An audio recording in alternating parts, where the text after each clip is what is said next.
यानी कि first class में पढ़ा था कि डाइपोल होता क्या है, इलेक्ट्रिक डाइपोल क्या होगा कि दो इक्वल एंड अपोजिट चार्जेस होंगे और उनके बीच का गैप क्या होगा, बहुत कम होगा। डाइपोल मूवमेंट क्या होता है, डाइपोल मूवमेंट होता है पॉजिटिव चार्ज इनटू में उनके बीच का gap.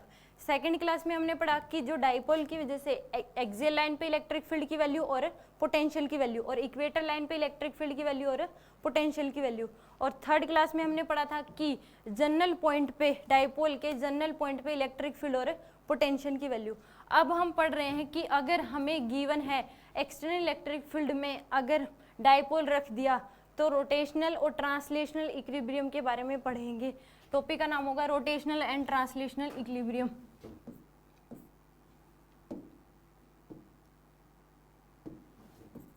Rotational and translational equilibrium.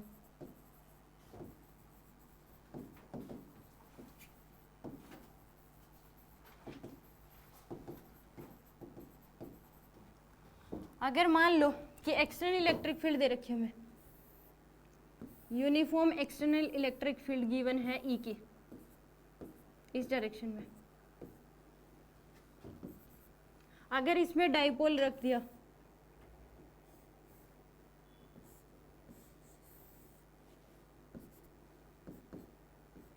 Dipole की डायरेक्शन क्या होगी, नेगेटिव टू पॉजिटिव होती है।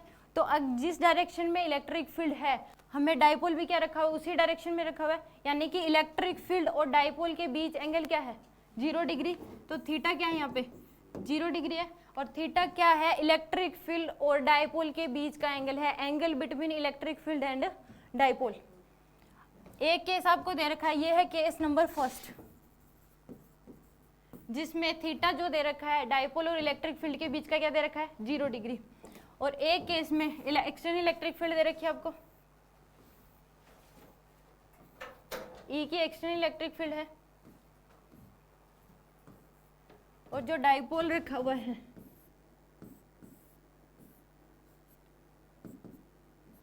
अब इनके बीच डाइपोल, इधर इस डायरेक्शन में क्या है इलेक्ट्रिक फील्ड है और इस डायरेक्शन में क्या है डाइपोल के डायरेक्शन, दोनों के बीच एंगल क्या हो गया, इलेक्ट्रिक फील्ड और डाइपोल के बीच का 180 डिग्री। थीटा की वैल्यू क्या है 180 डिग्री। और थर्ड केस में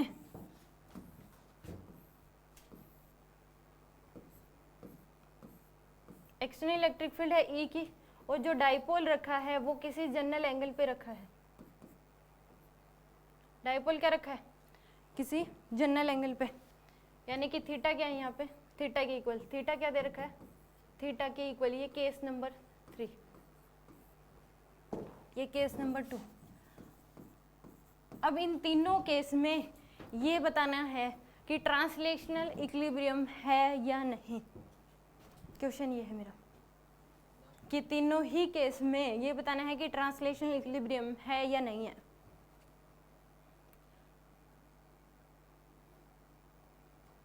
इक्विलिब्रियम का मतलब क्या होता है,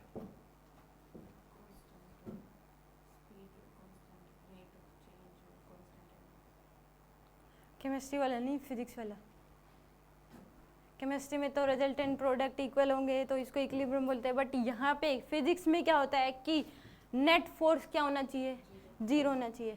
तो इस केस में, तीनों ही केस में ये देखना है कि नेट फोर्स 0 है या नहीं है।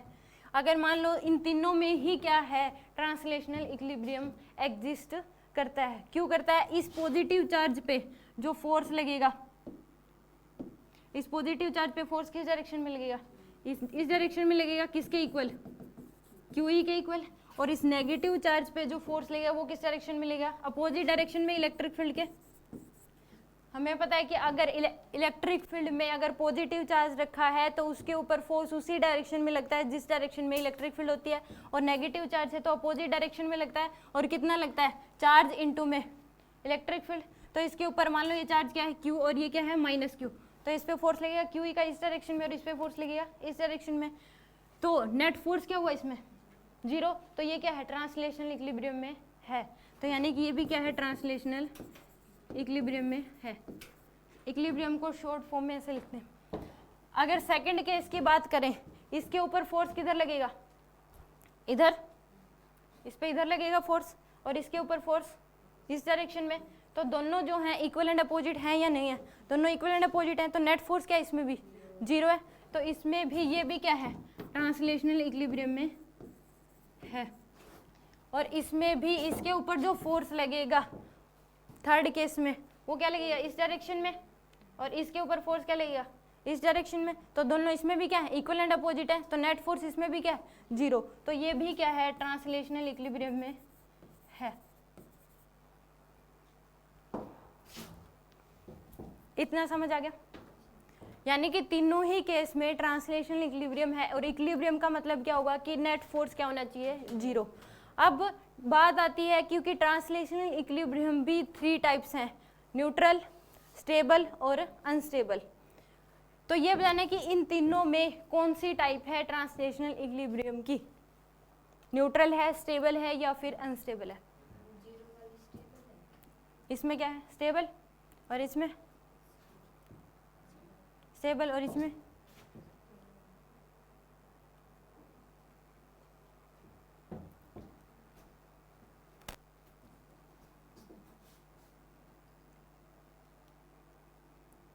स्टेबल क्यों है इसमें फर्स्ट केस में, ऐसे ही न्यूट्रल न्यूट्रल स्टेबल, इसमें न्यूट्रल क्यों है,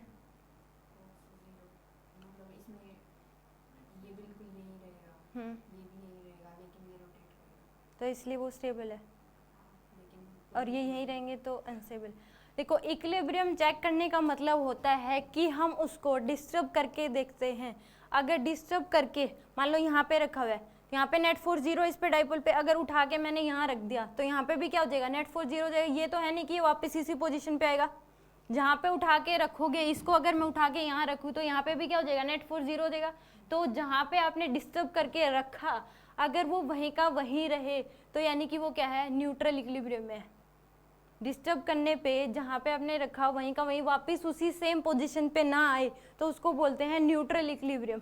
और अगर डिस्टर्ब करने पे वापस उसी पोजीशन पे आ जाए तो उसको बोलते हैं स्टेबल इक्विलिब्रियम।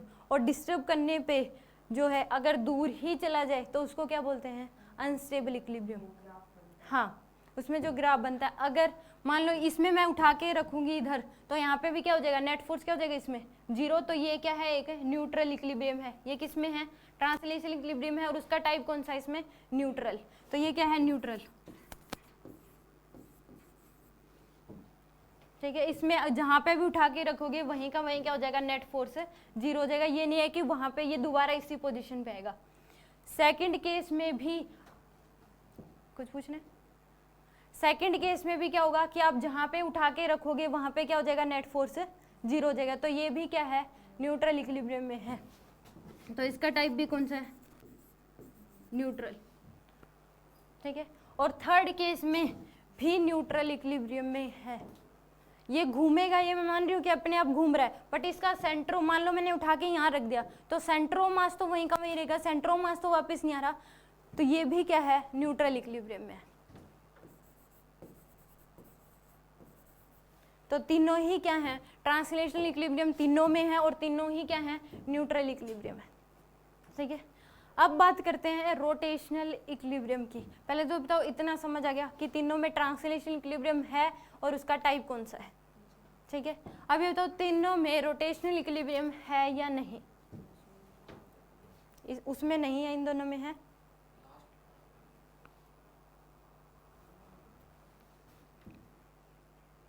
फर्स्ट में क्या है, रोटेशनल इक्विलिब्रियम है या नहीं है, सेकेंड में और थर्ड में नहीं, क्यों नहीं है, इसलिए नहीं है। आपका क्या आंसर है,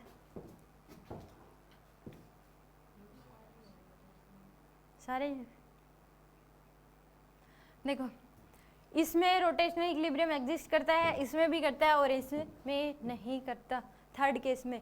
क्योंकि अगर कोई अपने आप ही घूम रहा है, हमने उसको डिस्टर्ब करा ही नहीं, तो अगर अपने आप ही घूम रहा है, ऑलरेडी ये क्या कर रहा है, घूम रहा है, क्योंकि एक फोर्स इधर लग रहा है, एक फोर्स इधर, तो यानी कि टॉर्क आएगी इसमें, तो उसकी वजह से क्या होगा, ये घूमेगा। तो इसमें रोटेशनल इक्विलिब्रियम एग्जिस्ट ही नहीं करता, नॉट एग्जिस्ट, नहीं है ही नहीं, इसमें रोटेशनल इक्विलिब्रियम है ही नहीं, क्योंकि ये अपने आप घूम रहा है। अगर अपने आप ऑलरेडी पहले से ही घूम रहा है, हमने उसको डिस्टर्ब ही नहीं करा, तो उस केस में रोटेशनल इक्विलिब्रियम एग्जिस्ट ही नहीं करता। तो इसमें तो रोटेशनल इक्विलिब्रियम है ही नहीं, not exist rotational equilibrium. Rotational equilibrium इसमें एग्जिस्ट ही नहीं करता, और इन दोनों में रोटेशनल इक्विलिब्रियम है। इन दोनों में क्या है? रोटेशनल इक्विलिब्रियम है। इसमें भी क्या है? रोटेशनल इक्विलिब्रियम एग्जिस्ट, और इसमें भी रोटेशनल इक्विलिब्रियम क्या कर रहा है? एग्जिस्ट कर रहा है। तीनों में क्या इन दोनों में क्या है? रोटेशनल इक्विलिब्रियम है, और इसमें है ही नहीं। अब बात आती है इसके टाइप की, कि इसमें कौन सा टाइप है? न्यूट्रल है, स्टेबल है, अनस्टेबल है। इसमें भी कौन सा टाइप है? न्यूट्रल, स्टेबल या फिर अनस्टेबल। और इसमें थर्ड में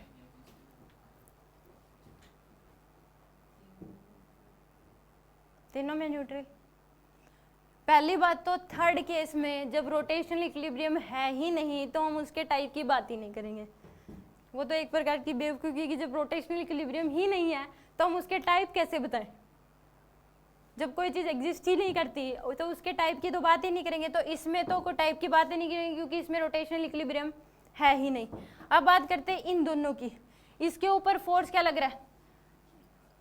इसको खींच रहा है, पुलिंग फोर्स लग रहा है, दोनों एक इधर लग रहे हैं। तो अगर मान लो मैं इसको खींचूं, अगर डिस्टर्ब कर दिया, मान लो ये डिस्टर्ब कर दिया हल्का सा, तो ये क्या हो जाएगा? इसके ऊपर फोर्स इधर लगेगा और इसके ऊपर फोर्स क्या लगेगा? इधर। तो ये वापस क्या हो जाएगा? अपनी उसी पोजीशन में। अगर मैंने इसको खींचा तो ये हल्का सा ऐसे होगा, ऐसे खींच रखा मान लो, तो ये हल्का सा ऐसे, तो ये दोबारा से ये फोर्स क्या लगेगा? वापस अपनी उसी पोजीशन में ले आएगा। तो इसमें कौन सा इक्विलिब्रियम है? स्टेबल। अगर थीटा की वैल्यू 0 डिग्री है इलेक्ट्रिक फील्ड और डायपोल के बीच, तो उस केस में वो होता है स्टेबल रोटेशनल इक्विलिब्रियम, क्योंकि इसके ऊपर जो फोर्स लग रहा है वो क्या लग रहा है? खिंचाव वाला फोर्स, ऐसे खींच रहे हैं इसको। तो उस केस में जैसे ही हल्का सा डिस्टर्ब करोगे तो ये वाला फोर्स इधर लगेगा और ये फोर्स इधर लगेगा, इसको वापस अपनी पोजीशन में ले आएगा। अगर हमने डिस्टर्ब करके देखा रोटेशनल इक्विलिब्रियम में, अगर आपने हल्का सा भी उसको घुमाया और घुमाने के बाद वापस अपनी ओरिजिनल पोजीशन में आ जाता है जहाँ पे वो पहले था, तो उस केस में क्या हो जाएगा? वो स्टेबल रोटेशनल इक्विलिब्रियम। तो फर्स्ट केस में क्या है? Stable rotational equilibrium. अगर थीटा की वैल्यू इलेक्ट्रिक फील्ड और डायपोल के बीच क्या है? 0 डिग्री, तो वो क्या होगा? Stable rotational equilibrium. डिस्टर्ब करके देखा, अब यहाँ पे जब है ये, तो यहाँ पे किसी इक्विलिब्रियम ही नहीं है। इक्विलिब्रियम की बात जब कर रहे हैं, जब इनके बीच का एंगल क्या है? 0 डिग्री। यहाँ पे तो इक्विलिब्रियम हमने इसको चेक करने के लिए कि कौन सा टाइप है, ये परमानेंट तो यहाँ रहेगा नहीं, हमने चेक करने के लिए उसको डिस्टर्ब करा है बस। हमेशा इक्विलिब्रियम को चेक करने के लिए हम उसको डिस्टर्ब करके देखते हैं। अगर डिस्टर्ब करने पे रोटेशनल इक्विलिब्रियम में अगर वो परमानेंट घूम जाए तो वो कहते हैं अनस्टेबल रोटेशनल इक्विलिब्रियम, और अगर हल्का सा डिस्टर्ब करा और वापस आ जाए तो वो होगा स्टेबल रोटेशनल इक्विलिब्रियम। यहाँ पे तो कोई इक्विलिब्रियम है ही नहीं। जो जैसे मैंने मान लो ये ऐसे रखा हुआ था, ऐसे घुमाया, तो यहाँ पे तो कोई इक्विलिब्रियम की बात ही नहीं करेंगे, तो इक्विलिब्रियम है ही नहीं। जब ये वापस आ गया तो अब क्या है? ये स्टेबल रोटेशनल इक्विलिब्रियम है। ठीक है, ये तो हमने डिस्टर्ब करके रखा है, केस वो नहीं बना, हमने घुमाया है खुद चेक करने के लिए कि कौन सा इक्विलिब्रियम है, स्टेबल है, अनस्टेबल है या फिर न्यूट्रल है। तो ये इसमें क्या है? स्टेबल इक्विलिब्रियम है, स्टेबल रोटेशनल इक्विलिब्रियम है फर्स्ट केस में। हमेशा इक्विलिब्रियम चेक करने के लिए हमेशा हम उसको डिस्टर्ब करके देखते हैं।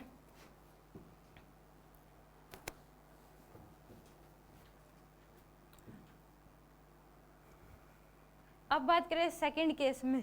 सेकंड केस में जो फोर्स लग रहे हैं वो क्या लग रहे हैं? कंप्रेसिव फोर्स लग रहे हैं। अगर हल्का सा करोगे तो ये परमानेंट क्या हो जाएगा? घूम जाएगा। अगर आप कोई भी चीज़ बिल्कुल दबाओगे, इसको मैं अगर दबाऊं तो ये क्या हो जाएगी? परमानेंट के लिए घूम जाएगी। तो ये क्या है? इसमें अनस्टेबल रोटेशनल इक्विलिब्रियम।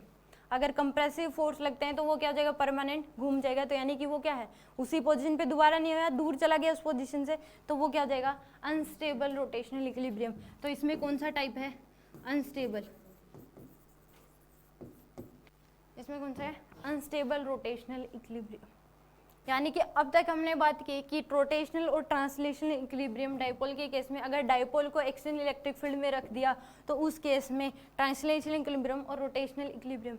अगर थीटा की वैल्यू 0 डिग्री है इलेक्ट्रिक फील्ड और डायपोल के बीच, तो उस केस में रोटेशनल इक्विलिब्रियम होगा और क्या होगा, स्टेबल रोटेशनल इक्विलिब्रियम। ज़्यादा जो पेपर में आता है वो रोटेशनल इक्विलिब्रियम के बारे में डिटेल में जो आएगा वो क्या आता है, क्वेश्चंस जिस पे बनते हैं वो क्या होगा, रोटेशनल इक्विलिब्रियम पे, ठीक है। और अगर थीटा की वैल्यू डायपोल और इलेक्ट्रिक फील्ड के बीच अगर 180 डिग्री है तो उस केस में वो क्या है, रोटेशनल अनस्टेबल रोटेशनल इक्विलिब्रियम में है। और अगर जनरल एंगल है थीटा इलेक्ट्रिक फील्ड और डायपोल के बीच तो वो रोटेशनल इक्विलिब्रियम में है ही नहीं, ठीक है। इतना समझ आ गया। अब देखो नेक्स्ट कि अगर मान लो अगर एक्सटर्नल इलेक्ट्रिक फील्ड में डायपोल को किसी जनरल एंगल पे रख दिया, क्या दे रखी है आपको, एक्सटर्नल इलेक्ट्रिक फील्ड दे रखी है, यूनिफॉर्म एक्सटर्नल इलेक्ट्रिक फील्ड है, इसमें आपने डायपोल रख दिया,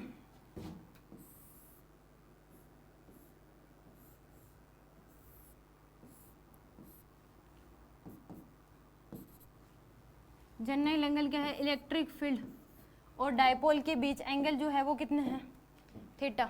यहाँ पे थीटा जो है वो किसके बीच है, इलेक्ट्रिक फील्ड और डायपोल के बीच का।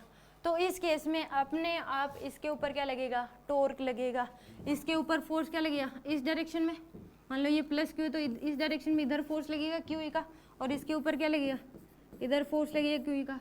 तो इस पर टॉर्क लगेगा, टॉर्क की जो वैल्यू होती है वो क्या हो जाएगी, टाउ इक्वल टू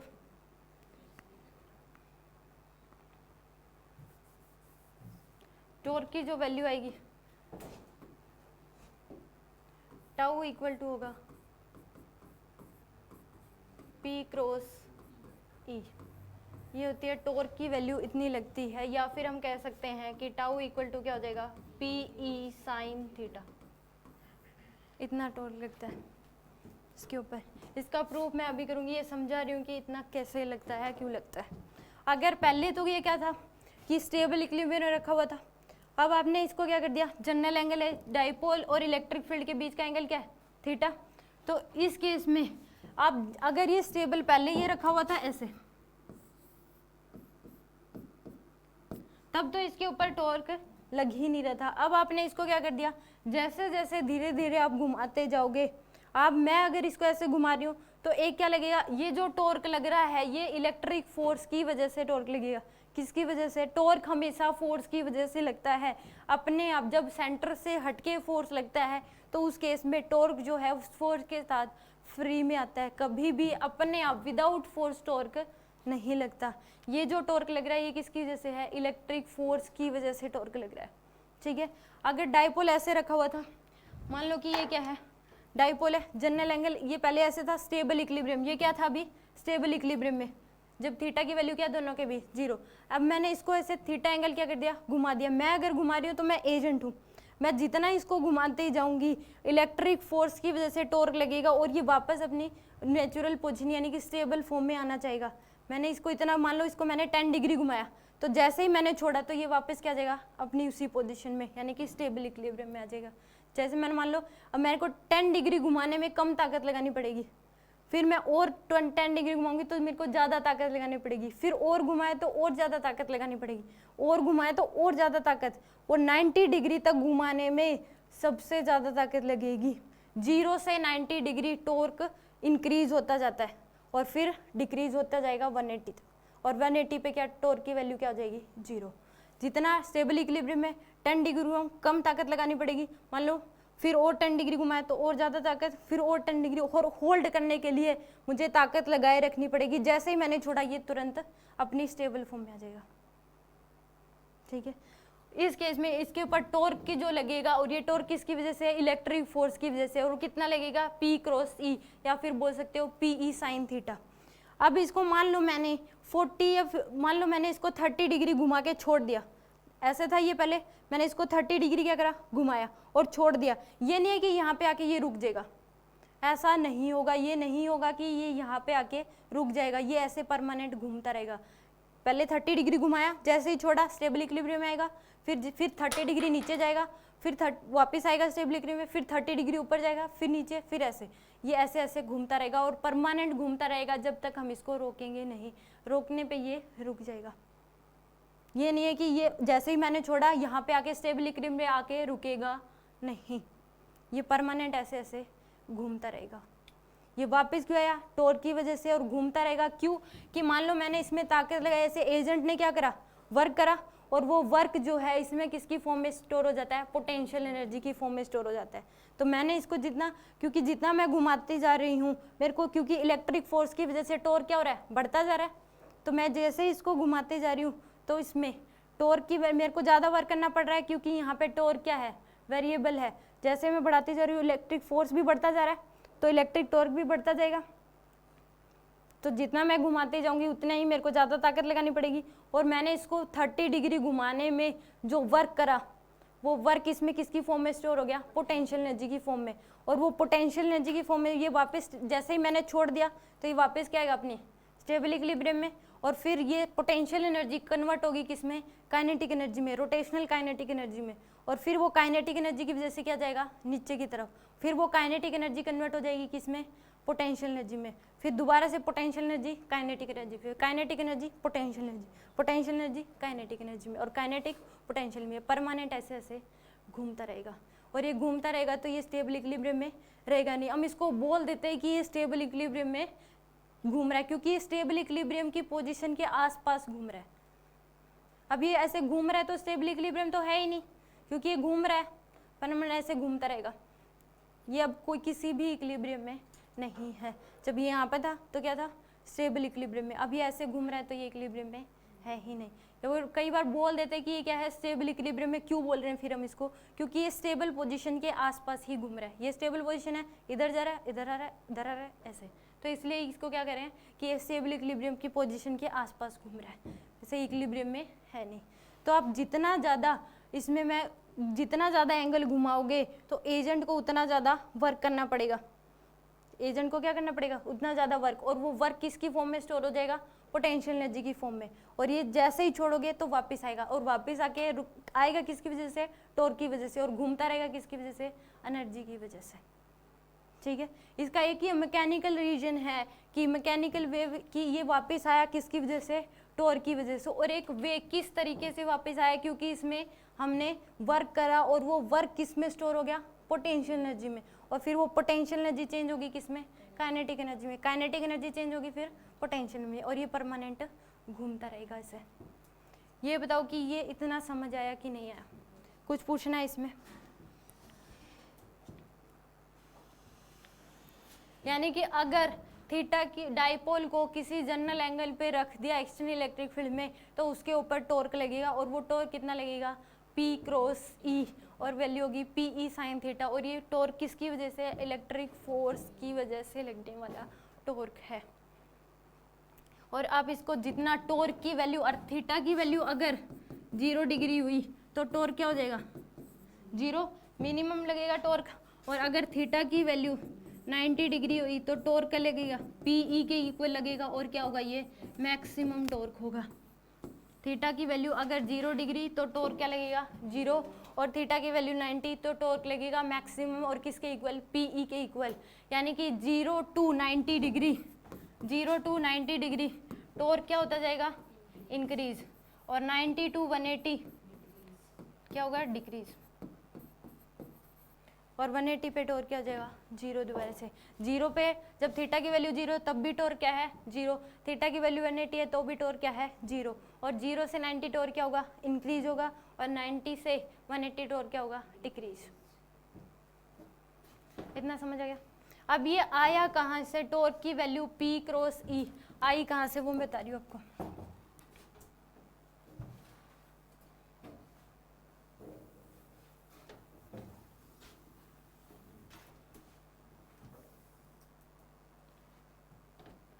इसमें देखो कि एक्सटर्नल इलेक्ट्रिक फील्ड दे रखी थी आपको,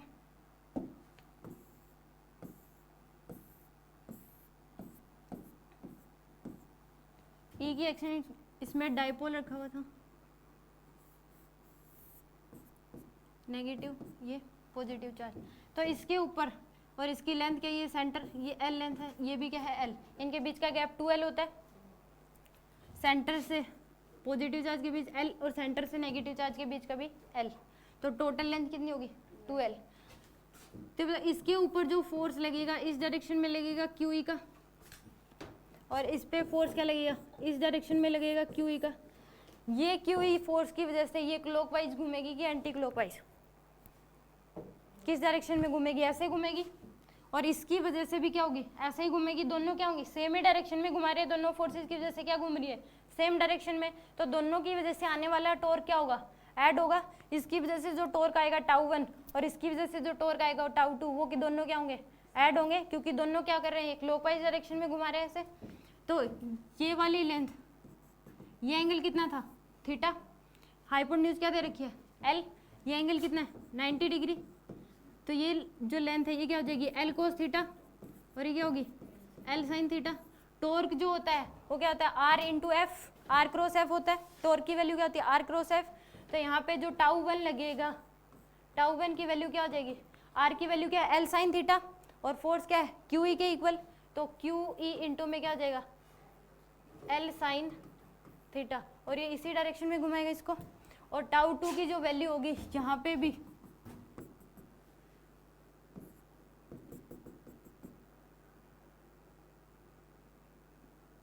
ये हो जाएगी एल साइन थीटा, और ये क्या होगी, एल कोस थीटा। तो यहाँ पे भी जो इसकी वजह से टॉर्क आएगा टाउ 2, इसकी वैल्यू भी क्या हो जाएगी, क्यू ई इंटू में एल साइन थीटा, और इसकी डायरेक्शन भी क्या होगी, क्लॉकवाइज। अब दोनों की वजह से टॉर्क क्या हो जाएगा, ऐड हो जाएगा, क्योंकि दोनों क्या है, सेम डायरेक्शन में। तो टाउ नेट की जो वैल्यू आएगी वो क्या हो जाएगी, टाउ 1 प्लस टाउ 2।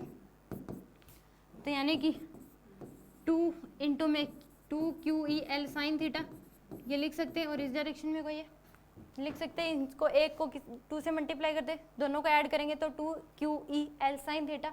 और हमें पता है कि 2 इंटू में क्यू इंटू में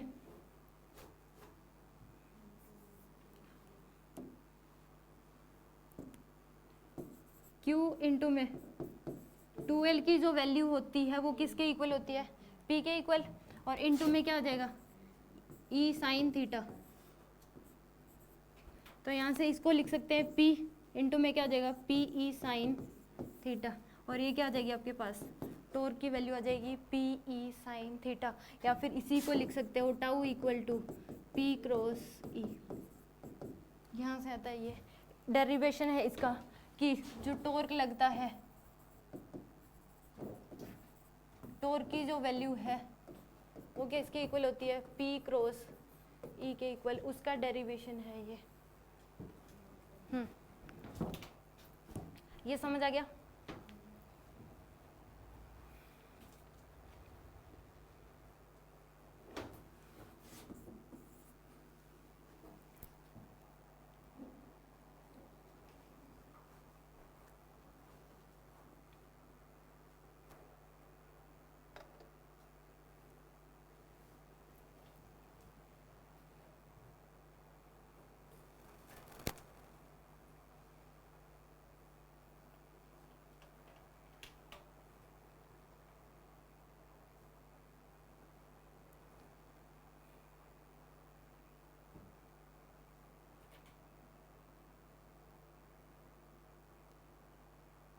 ये इसकी स्केलर फॉर्म में, p e साइन थीटा क्या है इसकी स्केलर फॉर्म में, और p क्रॉस क्या है इसकी वेक्टर फॉर्म में। ये इसकी स्केलर फॉर्म में आंसर है, और ये है इसमें vector form.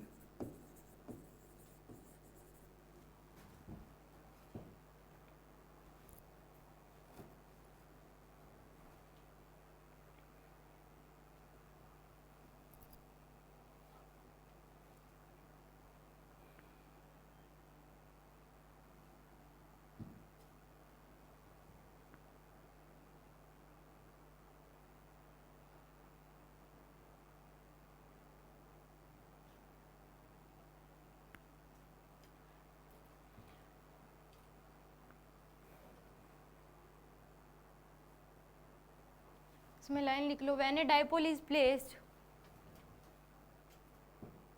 When a dipole is placed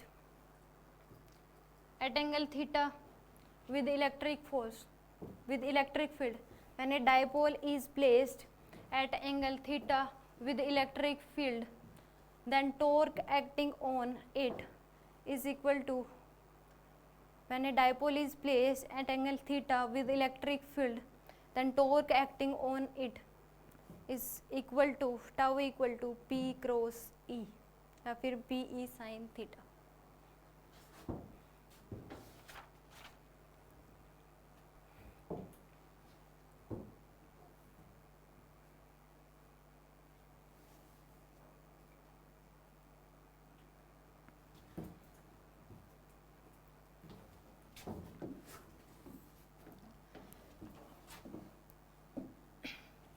अब इसमें दूसरी बात आती है कि अगर डाइपोल जो है एक्सटर्नल इलेक्ट्रिक फील्ड में रखा हुआ है, सबसे डाइपोल की सबसे इम्पोर्टेंट क्लास है ये वाली, जो ज़्यादातर क्वेश्चन अगर डाइपोल पे आते हैं तो वो इस पे आते हैं, ठीक है।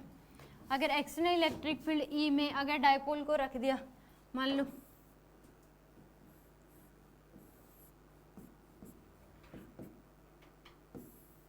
थीटा की वैल्यू दे रखी है आपको, थीटा जनरल एंगल पे रखा हुआ है थीटा पे, तो इसमें पहले ये रखा हुआ था स्टेबल इक्विलिब्रियम में, पहले किसमें ये ऐसे रखा हुआ था, पहले ऐसे रखा हुआ था, इसको घुमाया थीटा एंगल, तो इसमें एजेंट ने क्या करा, वर्क करा, और वो वर्क इसमें किसकी फॉर्म में स्टोर हो गया, पोटेंशियल एनर्जी की फॉर्म में। और जो पोटेंशियल एनर्जी की फॉर्म में स्टोर हुआ वो पोटेंशियल एनर्जी कितनी है कि एजेंट को थीटा एंगल घुमाने में जो वर्क करना पड़ा वो वर्क किसकी फॉर्म में स्टोर हो गया, इसमें पोटेंशियल एनर्जी। और वो पोटेंशियल एनर्जी की वैल्यू होती है इसमें कि पोटेंशियल एनर्जी जो स्टोर होती है वो होती है PE,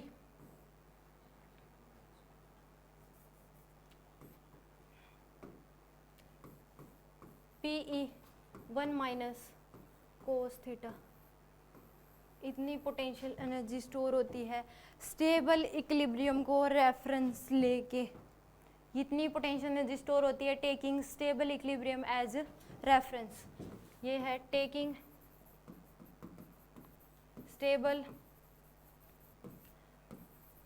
equilibrium as reference. Stable equilibrium को रेफरेंस लेके थीटा एंगल घुमाने में जो एजेंट को वर्क करना पड़ता है उसको कितना वर्क करना पड़ता है, पीई 1 माइनस कोस थीटा। ये क्या है, इतना ही इसको क्या करना पड़ता है, वर्क करना पड़ता है। और उस वर्क को ही जो वर्क करना पड़ता है वो किसकी फॉर्म में स्टोर होता है, पोटेंशियल एनर्जी की फॉर्म में स्टोर होता है। और उसकी वैल्यू क्या आती है, पीई 1 माइनस कोस थीटा, यानी taking stable equilibrium as reference. बोला जाएगा कि स्टेबल इक्विलिब्रियम को रेफरेंस लेके थीटा एंगल एक डायपोल को घुमा दिया तो पोटेंशियल एनर्जी कितनी स्टोर होती है उसमें, PE 1 minus cos theta. Stable equilibrium reference का मतलब है कि पहले वो स्टेबल इक्विलिब्रियम में रखा हुआ था, फिर उसको थीटा एंगल घुमाया है, तो थीटा एंगल घुमाने में जो एजेंट को वर्क करना पड़ता है वो किसकी फॉर्म में स्टोर हो गया, इसमें पोटेंशियल एनर्जी में, ठीक है। और उसकी वैल्यू कितनी होती है, पीई 1 माइनस कोस थीटा। लिख लो ये work done by an agent to rotate a dipole. ये क्या है, work done by an agent, work done by an agent to rotate a dipole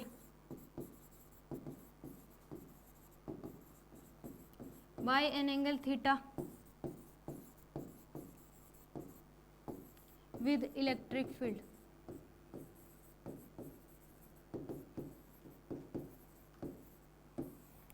और कितना करना पड़ता है, पीई 1 माइनस कोस थीटा।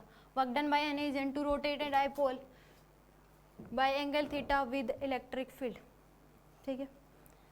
अब अगर हमें पता है कि अगर वर्क डन बाय फोर्स अगर हम निकालते हैं, वर्क डन बाय फोर्स अगर हम निकालते हैं तो वो क्या होता है, एफ डॉट डी। अगर डायरेक्ट कांस्टेंट फोर्स लग रहा है तो हम डायरेक्ट क्या कर देते हैं, फोर्स इनटू डिस्प्लेसमेंट। अगर फोर्स क्या है, कांस्टेंट है, तो हम वर्क निकालने के लिए डायरेक्ट क्या करते हैं, फोर्स इनटू डिस्प्लेसमेंट। अगर फोर्स अगर वेरिएबल हो तो हम वर्क निकालने के लिए क्या करते हैं, इंटीग्रेट करते हैं। अगर कांस्टेंट फोर्स होता है, फोर्स क्या होता है, अगर फोर्स क्या हो, कांस्टेंट, तो हम वर्क डन बाय फोर्स निकालने के लिए डायरेक्ट कर देते हैं F D, force into displacement. अगर यहाँ पे फोर्स वेरिएबल हो या क्या हो, वेरिएबल फोर्स होता है, वेरिएबल अगर फोर्स होता है तो वर्क निकालने के लिए हम क्या करते हैं, इंटीग्रेशन एफ डी एक्स, ये करते हैं वर्क डन बाय फोर्स। इसी प्रकार यहाँ पे भी वर्क डन बाय क्या निकलेगा, torque, work done bye torque.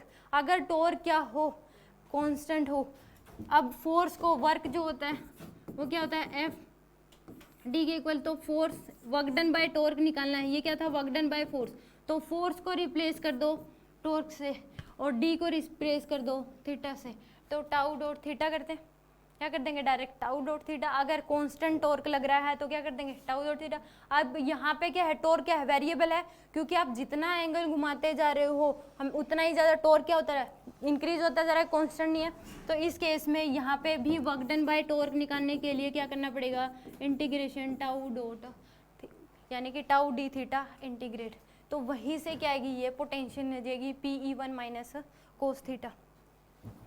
अगर फोर्स कांस्टेंट होगा तो हम डायरेक्ट FD कर देते हैं फोर्स इनटू डिस्प्लेसमेंट, अगर वेरिएबल होता है तो वर्क निकालने के लिए हम क्या करते हैं इंटीग्रेट करते हैं। तो सेम यहाँ पे वर्क डन बाय टॉर्क अगर निकालते हैं, टॉर्क अगर कांस्टेंट है तो हम डायरेक्ट कर देते हैं टॉर्क इनटू में डिस्प्लेसमेंट टाउ इनटू में थीटा, अगर टॉर्क वेरिएबल होता है तो वर्क डन बाय टॉर्क निकालने के लिए हम करते हैं टाउ डी थीटा इंटीग्रेट, ठीक है।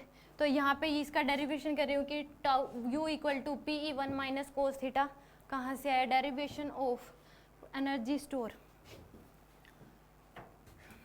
इसमें वर्क जो है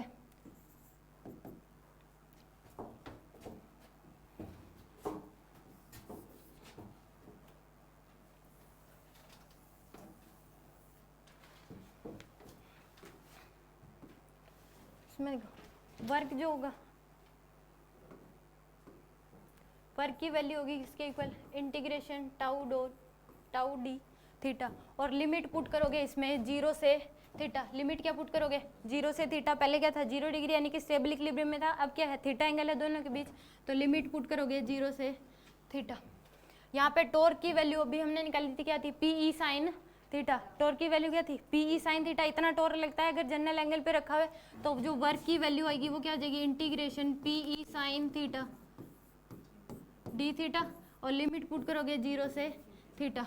यहाँ पे PE क्या है कांस्टेंट है, डाइपोल मोमेंट और इलेक्ट्रिक फील्ड क्या है कांस्टेंट है, इसको बाहर ले सकते हैं हम, तो वर्क जो आएगा वो क्या आ जाएगा PE साइन थीटा, इसका इंटीग्रेट करेंगे और लिमिट पुट करोगे 0 से थीटा। साइन थीटा का इंटीग्रेशन क्या होता है minus cos theta, sine theta का इंटीग्रेशन क्या होता है माइनस कोस थीटा, तो जो वर्क की वैल्यू आ जाएगी वो आ जाएगी PE माइनस कोस थीटा, और लिमिट पुट करोगे 0 से थीटा।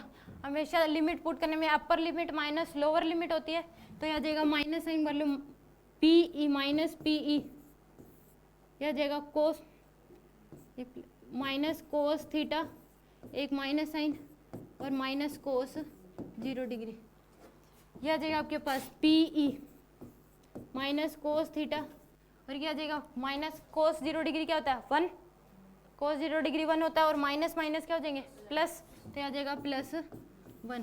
तो आप इसको लिख सकते हो PE1 माइनस कोस थीटा। तो इतना वर्क करना पड़ता है, और इस वर्क को ही क्या यही वर्क ही क्या होता है पोटेंशियल एनर्जी की फॉर्म में स्टोर होता है।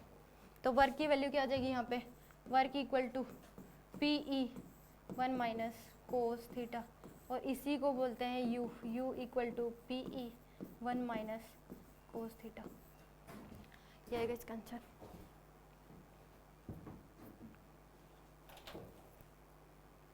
ये समझ आ गया इतना?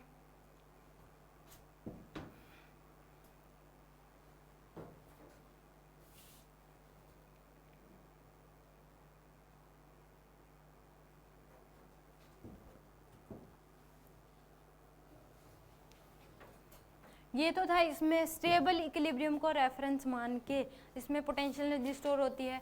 अगर इन्फिनिटी को रेफरेंस मान लिया तो जो पोटेंशियल एनर्जी स्टोर होती है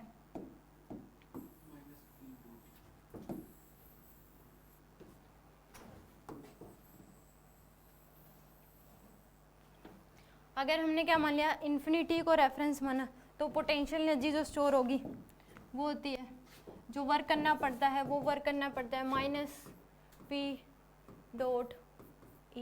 इतना वर्क करना पड़ता है, और यही क्या होता है पोटेंशियल एनर्जी की फॉर्म में स्टोर होता है U equal to -P.E, taking infinity as reference, taking infinity as reference. Infinity को रेफरेंस मान के इसमें जो एनर्जी स्टोर होती है वो क्या हो जाएगी -P.E, इन्फिनिटी को रेफरेंस मान के मतलब है कि पहले डाइपोल क्या रखा हुआ था, इन्फिनिटी पे रखा हुआ था, इन्फिनिटी से स्टेबल इक्विलिब्रियम तक लाने में वर्क करना पड़ा मान लो W1 का, फिर स्टेबल इक्विलिब्रियम से थीटा एंगल घुमाने में वर्क करना पड़ा W2 का, और उन दोनों वर्क को अगर ऐड कर दे W1 प्लस W2 तो उस वर्क की वैल्यू इतनी आती है -P.E, और वही किसकी फॉर्म में स्टोर होता है, पोटेंशियल एनर्जी की फॉर्म में स्टोर होता है।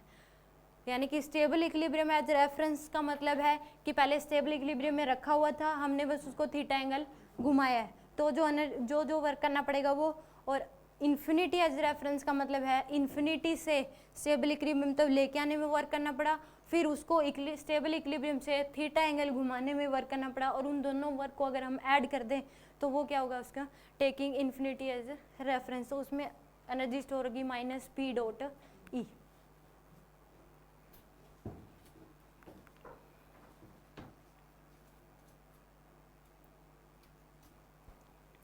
यहाँ तक कुछ पूछना है?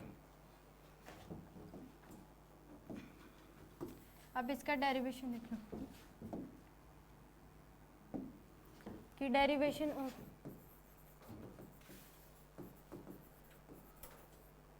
u equal to -P.E। हम मान लेते हैं कि इन्फिनिटी से ये A पॉइंट है और ये B पॉइंट है, ठीक है। इन्फिनिटी से लेके A पॉइंट के बीच का जो गैप है वो मान लिया हमने D, क्या मान लिया, D।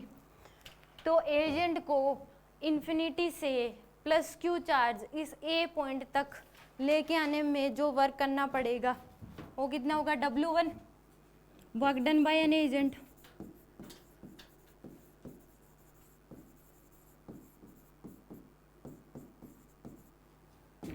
To taking plus Q charge from infinity to A point. वो वर्क करना पड़ेगा W1 का, और उस वर्क की वैल्यू हो जाएगी QED।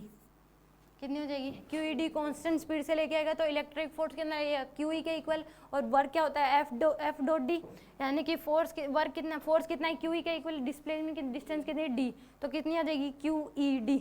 और एजेंट का फोर्स भी इसी डायरेक्शन में और डिस्प्लेसमेंट भी क्या है इसी डायरेक्शन में, तो दोनों के बीच एंगल क्या हो गया 0 डिग्री, तो वर्क पॉजिटिव करना पड़ेगा और उसकी वैल्यू क्या हो जाएगी QED। तो यानी कि ये क्या होगी इसकी फर्स्ट इक्वेशन। अब एजेंट को ये जो गैप है ये क्या है, सेंटर के और इसके बीच का गैप क्या है, L है, 2L है। तो एजेंट को work done by an agent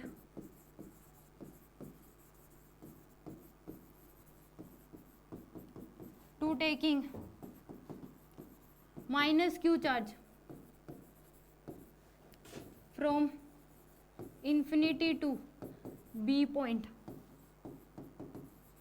अब एजेंट को -Q चार्ज लेके आना है, पहले क्या लेके आया था +Q चार्ज इन्फिनिटी से A पॉइंट तक, अब -Q चार्ज लेके आना है इन्फिनिटी से B पॉइंट तक, तो कितना वर्क करना पड़ेगा W2 का, और वो कितना आएगा -QE इंटू में D प्लस में 2L, इतना वर्क करना पड़ेगा। ये नहीं फोर्स लगाए QE के इक्वल और नेगेटिव करना पड़ेगा, क्योंकि अब इस चार्ज पे जो फोर्स लगेगा वो इस डायरेक्शन में लगेगा, एजेंट को अपना फोर्स इस डायरेक्शन में लगाना पड़ेगा, तो डिस्प्लेसमेंट क्या हो रही है अपोजिट डायरेक्शन में हो रही है, तो फोर्स जो होगा वो क्या होगा, वर्क जो करना पड़ेगा -QE इंटू में D प्लस L, क्योंकि इन्फिनिटी से A पॉइंट तक गैप क्या है D, और आगे क्या गैप 2L, तो टोटल जो डिस्टेंस कवर करी वो कितनी होगी D प्लस 2L।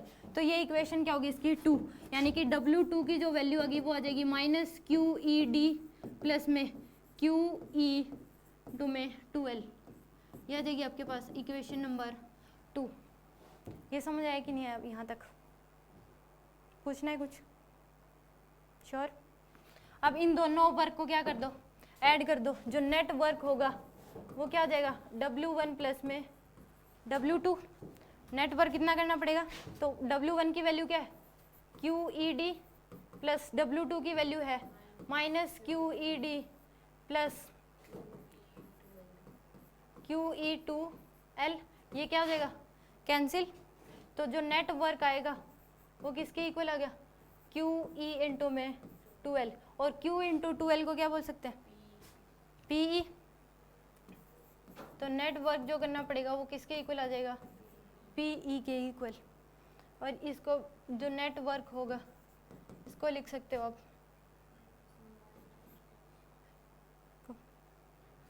माइनस पूरे के साथ है ना, ये भी माइनस आएगा,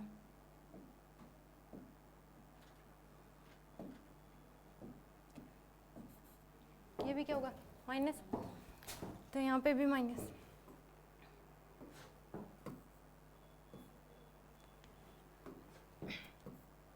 तो जो वर्क करना पड़ेगा वो क्या आ जाएगा, माइनस पी डॉट ई, यानी कि पी ई कोस थीटा, इतना वर्क उसको करना पड़ेगा।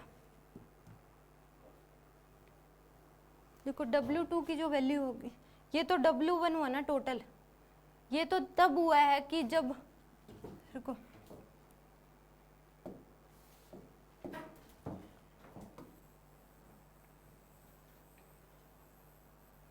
इतना जो वर्क करा है W1 प्लस W2, ये तो इन्फिनिटी से स्टेबल इक्विलिब्रियम तक लेके आने में वर्क करा है।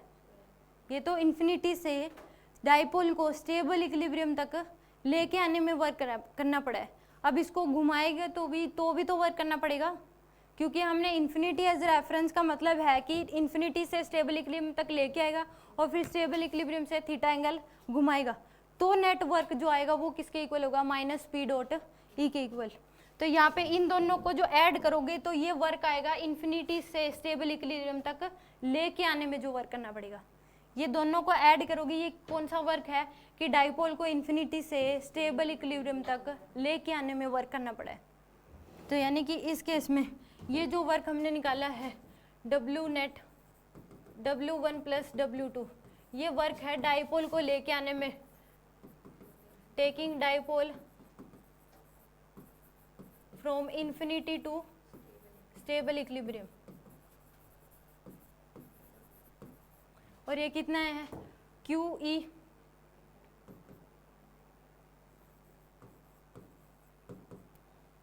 D plus minus QED,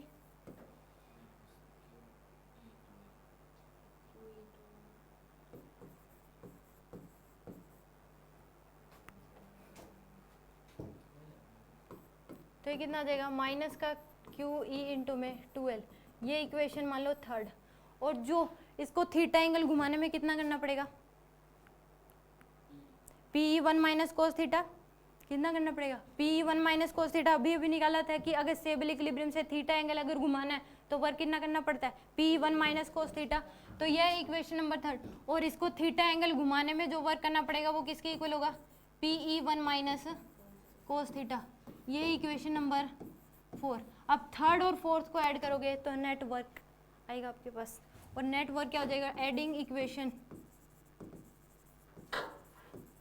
3 and 4, तो माइनस QE इंटू में 2L plus PE1 minus cos theta, यहाँ से आ जाएगा आपके पास माइनस QE 2L प्लस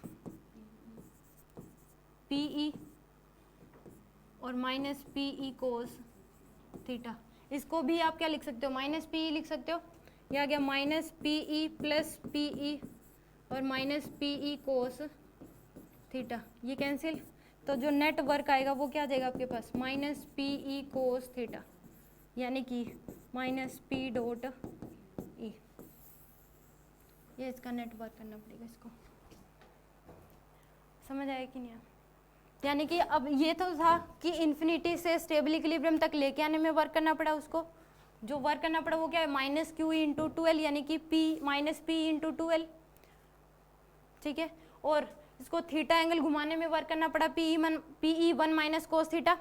और इन दोनों को अगर ऐड कर दें तो नेट वर्क आ जाएगा इन्फिनिटी को रेफरेंस लेके, तो नेट वर्क कितना आएगा, माइनस P डॉट E या फिर माइनस PE कोस थीटा।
ये जो वर्क था ये कौन सा वर्क है? Work done by agent to rotate a dipole by angle theta with stable equilibrium.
यही क्या है, एनर्जी की वैल्यू है U इक्वल टू है माइनस पी डॉट ई, क्योंकि जो वर्क है वही क्या होगा, एनर्जी की फॉर्म में स्टोर होगा। समझ आ गया? यहाँ तक कोई डाउट हो? अब एक क्वेश्चन करके दिखा दो।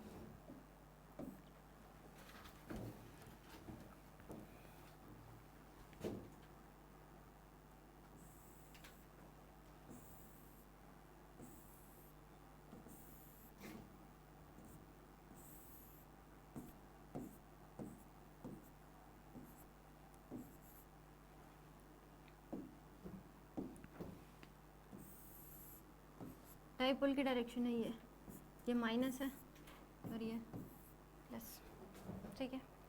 स्टेबल इक्विलिब्रियम को रेफरेंस ले रखा है, किसको? स्टेबल इक्विलिब्रियम को। ये इसकी पोजीशन नंबर 1,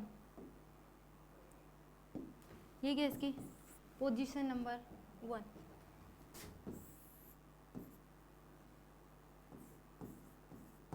ये इसकी पोजीशन नंबर 2। एंगल कितना है? 60 डिग्री।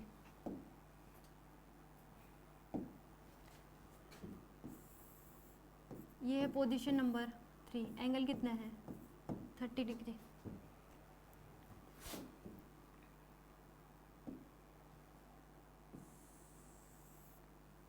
ये है पोजीशन नंबर 4।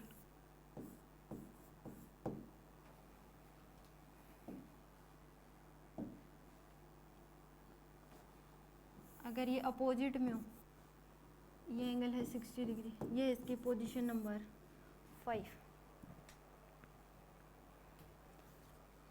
समझ आया? जब ये स्टेबल इक्विलिब्रियम था वो क्या है? Position number 1। Theta angle 60 degree घुमा दिया, वो क्या है? Position number 2। फिर उसको स्टेबल इक्विलिब्रियम से एंगल क्या है? 90 डिग्री, वो है पोजीशन नंबर 3। अब स्टेबल इक्विलिब्रियम के साथ एंगल है 120 डिग्री, वो क्या है? Position number 4। और जब ये अनस्टेबल इक्विलिब्रियम में है, जब रोटेट कर दिया अनस्टेबल रोटेशन इक्विलिब्रियम में हो गया, तो वो क्या है? Position number 5। अब आपको एनर्जी स्टोर बतानी है 1 2 3 4 5। U1 U2 U3 U5 U4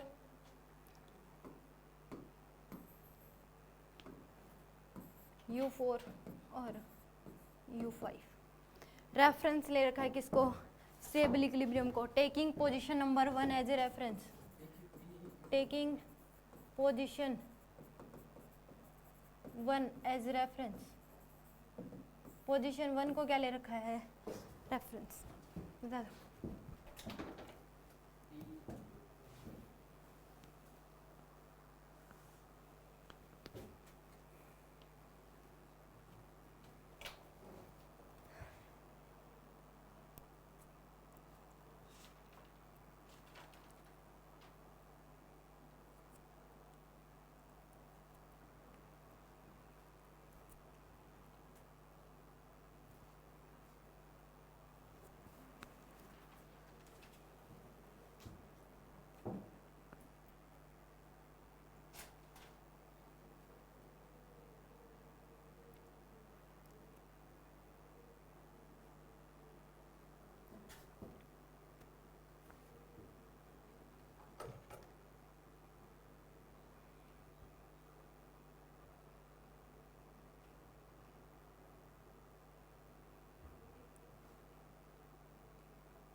वही करना है। पहले बता दो, वो तो रेफरेंस है, ठीक है, 0 फर्स्ट का तो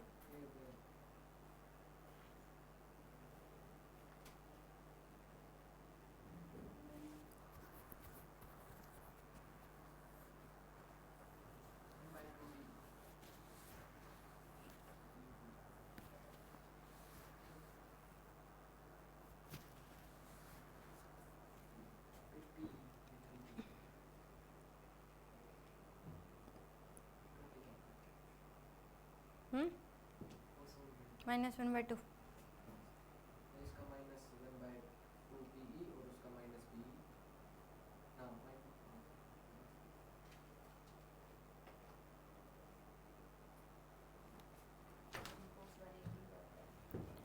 -1।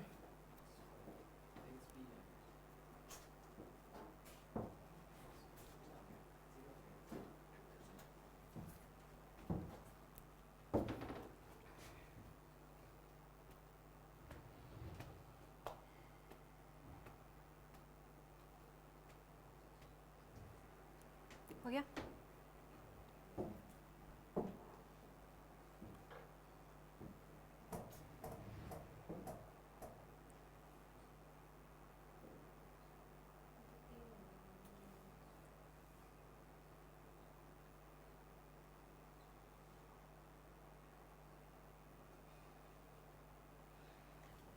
देखो इसमें फर्स्ट की अगर निकालनी है तो स्टेबल इक्विलिब्रियम को रेफरेंस ले रखा है, हमें पता है स्टेबल इक्विलिब्रियम को अगर रेफरेंस लेते हैं तो एनर्जी स्टोर होती है कितने, U = PE1 minus cos theta, इतनी होती है। अगर 1 की बात करें तो 1 को ही रेफरेंस ले रखा है तो 1 पे पोटेंशियल एनर्जी क्या हो जाएगी, 0, तो फर्स्ट का आंसर आ जाएगा 0। सेकंड की अगर बात करें तो PE1 माइनस कोस थीटा की वैल्यू क्या पुट करोगे, 60 डिग्री, तो PE1 माइनस कोस 60 1/2, तो आ जाएगा आपके पास PE/2, तो ये 2 पे स्टोर हो जाएगी इतनी। अगर थर्ड की बात करें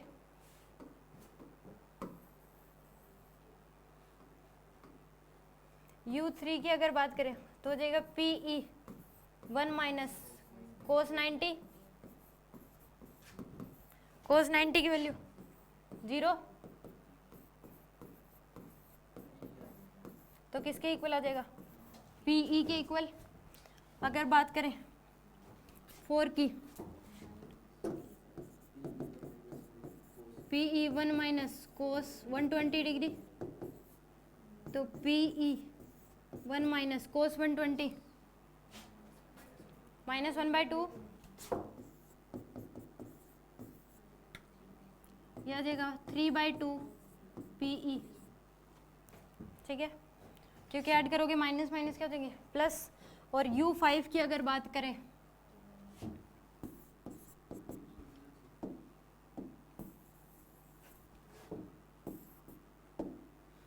U5 क्या हो जाएगा, PE1 माइनस कोस 180 डिग्री, तो PE1 माइनस कोस 180 होता है -1, तो किसके इक्वल आ जाएगा 2PE।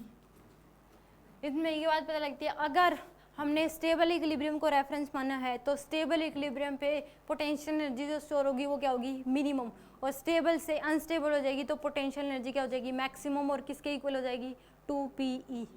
अगर हमने मान लो अनस्टेबल इक्विलिब्रियम को रेफरेंस माना, किसको, अनस्टेबल इक्विलिब्रियम को रेफरेंस माना, तो स्टेबल इक्विलिब्रियम पे जब होगा तो पोटेंशियल एनर्जी क्या हो जाएगी, -2PE, कितनी हो जाएगी, -2PE, क्योंकि रेफरेंस है पीछे है।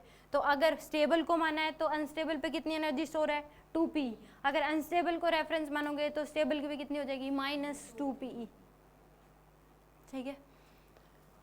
या अगर मैंने आपको ये क्वेश्चन दिया कि पहले जो है वो 60 से 90 डिग्री डाइपोल को घुमाया, किसे, 60 से 90, कितनी एनर्जी स्टोर होगी, कितना वर्क करना पड़ेगा, ये बताना है। थीटा घुमाया है कितना, 60 से 60 टू 90 डिग्री, तो कितनी एनर्जी स्टोर होगी, इसमें डायरेक्ट फॉर्मूले में 30 पुट नहीं करोगे। डायरेक्ट फॉर्मूले में ये नहीं है कि 90 में 60 गया 30 डायरेक्ट फॉर्मूले में पुट कर दिया 30 डिग्री, नहीं, पहले 90 पुट करोगे, फिर 90 पुट करके जो आंसर आएगा, फिर 60 पुट करोगे, फिर जो आंसर आएगा और उन दोनों को माइनस करके जो आंसर आएगा वो आपका क्या होगा, फाइनल आंसर। क्योंकि आपने घुमाया 30 डिग्री है, क्योंकि ये जो फॉर्मूला है PE1 माइनस कोस थीटा, ये स्टेबल इक्विलिब्रियम को रेफरेंस लेके फिर आप लगा सकते हो। यहाँ पे स्टेबल इक्विलिब्रियम रेफरेंस था इसलिए डायरेक्ट थीटा एंगल पुट करते गए आप। अब मैंने बोला है 60 से 90 घुमाया तो कितना वर्क करना पड़ेगा, तो इस केस में आप माइनस कर दोगे, जो अगर 90 था इसमें PE में से माइनस करोगे PE/2, पहले थीटा पुट करोगे 90, फिर इसमें से ये आंसर आया PE, अब इसमें से माइनस कर दोगे कितना PE/2, तो आंसर क्या आ जाएगा PE/2, तो आंसर आएगा PE/2, न कि सीधा डायरेक्ट पुट कर दोगे 30 डिग्री और फिर जो आंसर आएगा वो नहीं होगा। ठीक है, ध्यान रखना इस बात का। मैंने कहा कि 90 से 120 घुमा दिया तो क्या पुट करोगे, पहले 120 यानी कि 1 ये 3PE/2 में से माइनस करोगे कितना PE, तो कितना आंसर आ जाएगा PE/2, इसमें से 3PE में से 2 है तो PE/2 आ जाएगा। जरूरी नहीं है सबका आएगा, तो मैंने वैल्यू इसी दी है इसलिए आ गया। ठीक है, समझ आ गया। डायरेक्ट पुट मत करो, अगर सीधा स्टेबल इक्विलिब्रियम को रेफरेंस दे रखा है तो फिर आप सीधा डायरेक्ट पुट करोगे। अगर ऐसा बोल दिया कि 60 से 90 घुमाया, 30 से 90 घुमा दिया या फिर इस तरीके से, तो फिर उस केस में दोनों एंगल पुट करके डिफरेंस लोगे उसका। ठीक है, अगर मान लो मैं अब कह दूं कि मैंने पोजीशन 2 को रेफरेंस ले लिया, किसको, पोजीशन 2 को, अब सभी की पोटेंशियल एनर्जी बता दो फिर से 1 2 3 4 5।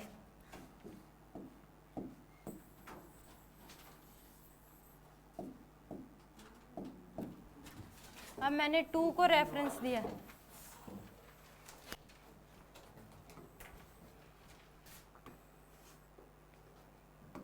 किसको दिया है 2 को, फर्स्ट नहीं। अब रेफरेंस है क्या, पोजीशन 2, टेकिंग, हाँ 2 पे 0 होगी, बाकी की बता दो। Taking position 2 as a reference. अगर आपको ये क्वेश्चन समझ आ जाता है तो इस केस में समझ लो ये क्लास समझ आ गई और इसके कोई भी क्वेश्चन फिर नहीं रहेंगे आपसे।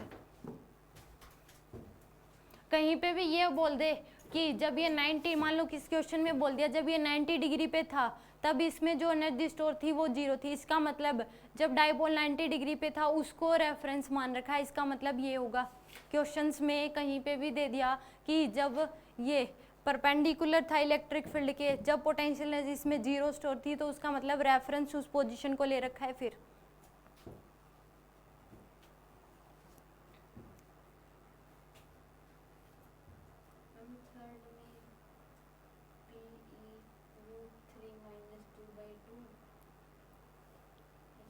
√3 में आंसर नहीं आएंगे।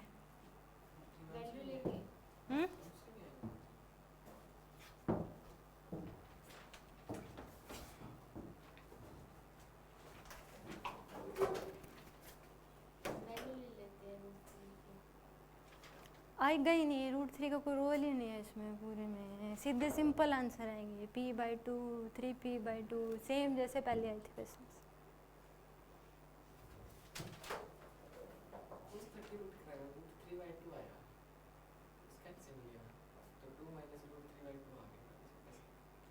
रेफरेंस यहाँ पे पोजीशन 2 है न कि स्टेबल इक्विलिब्रियम।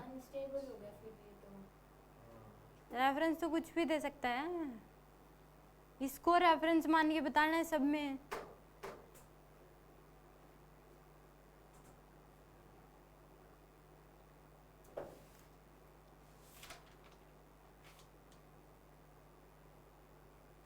आप फॉर्मूला वो तब लगा सकते हो जब स्टेबल इक्विलिब्रियम रेफरेंस हो, इसके अलावा कोई रेफरेंस देगा तो डायरेक्ट उसमें थीटा पुट नहीं कर सकते। अगर मैंने इसका पूछा है तो आप एंगल पुट करोगे 60 डिग्री, क्योंकि ये पोजीशन है, इसको रेफरेंस ले रखा है और स्टेबल इक्विलिब्रियम और इसके बीच एंगल कितना है 60 डिग्री। अब इस पोजीशन 3 का पूछ रखा है तो 90 में से 30 माइनस करोगे तब आंसर आएगा। 90 में से 60, 30 नहीं 60, फिर आंसर आएगा।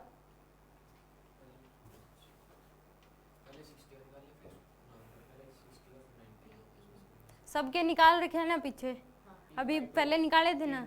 अब ये देख लो किस में से कौन सा माइनस करना है, कहाँ का। वैसे पहली बात नेगेटिव में आएगी पोजीशन 1 की, क्योंकि रेफरेंस से पीछे है। रेफरेंस से अगर पीछे होता पोटेंशियल एनर्जी नेगेटिव नहीं होती। अगर रेफरेंस से नीचे है तो पोटेंशियल एनर्जी नेगेटिव में होती है, तो फर्स्ट की तो नेगेटिव में आएगी। पोजीशन 1 की पोटेंशियल एनर्जी किस में आएगी, नेगेटिव में।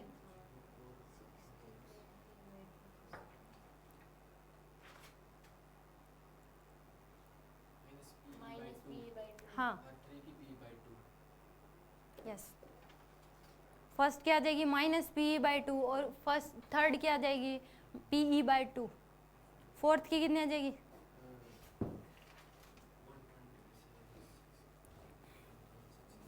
फोर्थ की PE तो कितनी आ जाएगी PE, और फिफ्थ क्या आ जाएगी 3PE/2।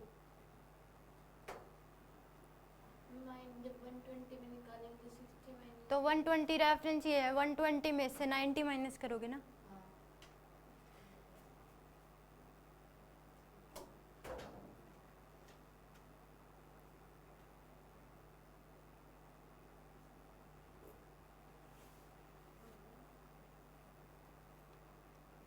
सोचना घर जाके, आ जाएगा समझ। आगे वाले में से माइनस करनी है पिछले। हाँ यस, बड़े में से छोटा ही माइनस करोगे। देखो यहाँ पे 1 की क्या आ जाएगी -PE/2। 1 की क्या होगी -PE/2। पहले तो जब 1 को माना था रेफरेंस तब बताओ क्या क्या आंसर आए थे। टेकिंग 1 एज ए रेफरेंस,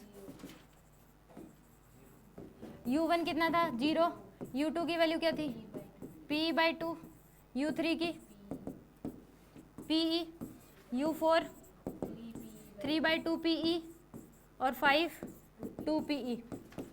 अब देखो मैं समझाती हूँ। इसमें 1 की तो आएगी -PE/2 क्योंकि रेफरेंस से पीछे है, यानी कि ये स्टेबल इक्विलिब्रियम से एंगल कितना है 60 डिग्री, और ये इसको रेफरेंस लिया तो रेफरेंस से स्टेबल इक्विलिब्रियम के बीच एंगल क्या है 60 डिग्री, और रेफरेंस से पीछे है इसलिए नेगेटिव में आया।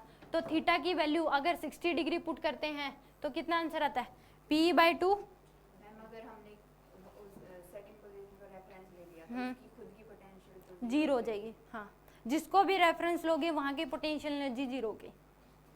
अगर क्वेश्चन में डायरेक्ट ये भी बोला गया है कि जब वो मान लो उसने कह दिया कि इलेक्ट्रिक फील्ड के परपेंडिकुलर है, तो यानी कि जब 90 डिग्री है उसका इलेक्ट्रिक डायपोल और इलेक्ट्रिक फील्ड के बीच का एंगल कितना है 90 डिग्री, तो वहाँ पे एनर्जी जो स्टोर है वो क्या है 0।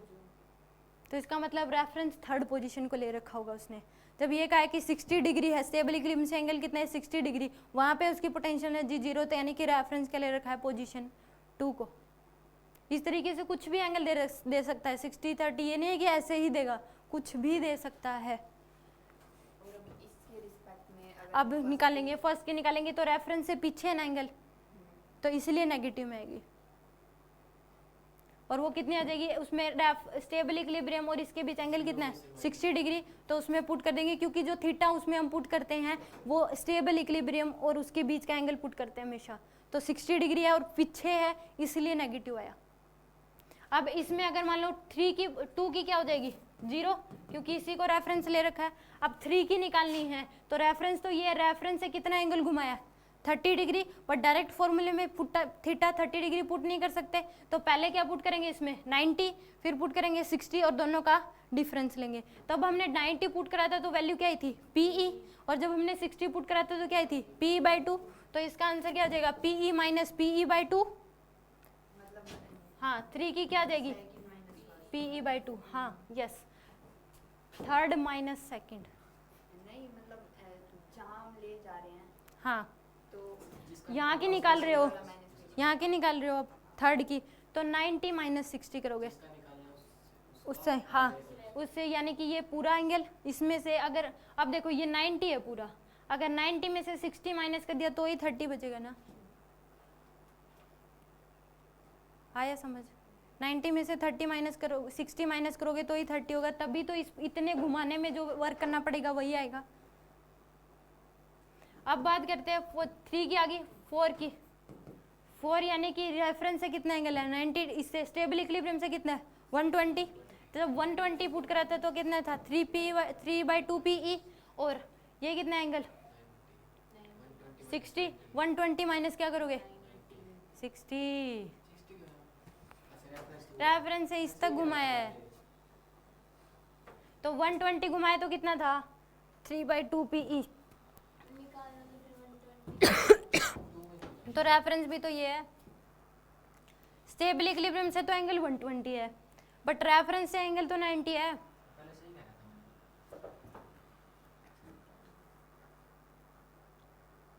अगर हमें 90 घुमाने में कितना वर्क करना पड़ा वो निकालना है तो 120 माइनस 60 करोगे तभी तो आएगा। सॉरी 60 है दोनों के बीच, 90 कैसे हो गया 60 है, 120 माइनस 60 करोगे तो आंसर आएगा ना। अब 120 घुमाने में कितना वर्क था 3/2 PE, और इसमें 60 घुमाने में कितना था P/2, तो इसका आंसर जो आएगा वो क्या आ जाएगा 3PE/2। और 5 की जो आएगी, सॉरी जो 5 की आएगी वो क्या आ जाएगी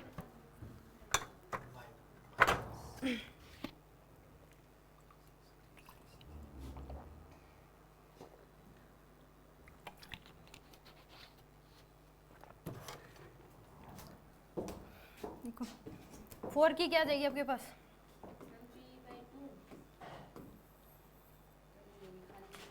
3P/2 माइनस P/2 करोगे तो क्या जाएगी PE आ जाएगी, तो 4 की क्या आ जाएगी PE, और 5 की क्या आ जाएगी 3/2 PE, ये आएगी सभी।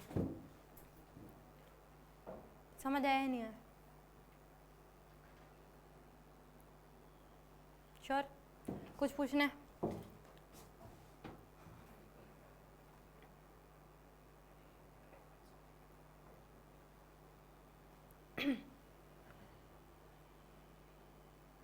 हो गया ना? समझ आया तो इसको ध्यान से सोचना, फिर समझ आ जाएगा, क्योंकि हम डायरेक्ट फॉर्मूले में थीटा पुट तभी कर सकते हैं जब स्टेबल इक्विलिब्रियम को रेफरेंस ले रखा हो। अगर इसके अलावा कोई रेफरेंस लेगा तो उस पर्टिकुलर निकालने के लिए, मान लो अगर मैंने 60 से 90 घुमाया, 60 से 90, तो पहले 90 पुट करोगे, उसमें से माइनस 60 डिग्री पुट करके आंसर आएगा, उसको माइनस करके करोगे तो ये आंसर आएगा। ठीक है, अब इसको रेफरेंस ले रखा है तो इसकी पोटेंशियल एनर्जी क्या आ जाएगी 0, और इसकी क्या आएगी नेगेटिव में, फिर ऐसे आगे निकालते रहोगे। यहाँ इस क्लास में कोई डाउट?